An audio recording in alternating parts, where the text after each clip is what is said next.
Below normal water level na ang siyam na reservoir sa Luzon pero sabi ng Pag-asa, sa ngayon ay di ito nag-aalala. Ang level ng tubig sa reservoir ng Angat Dam halimbawa na pinagmumula ng tubig gripo ng Metro Manila halos 210 meters pa. Mas mataas daw ng 8 metro sa karaniwang level niyan pag ganitong panahon.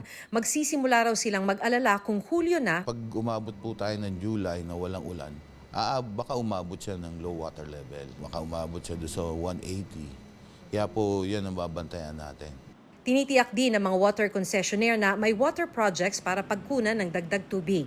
Pero paano sa reservoir ng ibang dam sa probinsya na mababa na sa normal ang level ng tubig? Ganyan na sa San Roque Dam na nagsusupply sa Pangasinan. Gayon din sa Pantabangan Dam sa Nueva Ecija na nagsusupply ng irigasyon sa mga palayan at taniman sa Central Luzon. Pati sa Magat Dam ng Isabela. Doon wala na raw tubig mula sa irigasyon ang ilang palayan. Kaya may magsasaka ng bumibili ng diesel para sa water pump para makakuha ng tubig mula sa ilog. Sabi ng Pag-asa, Yung agri po, baka po tamaan. Hindi pa naman po tayo sure. Pero sa nakikita natin, medyo mataas yung probability na yung malalayong area sa reservoir,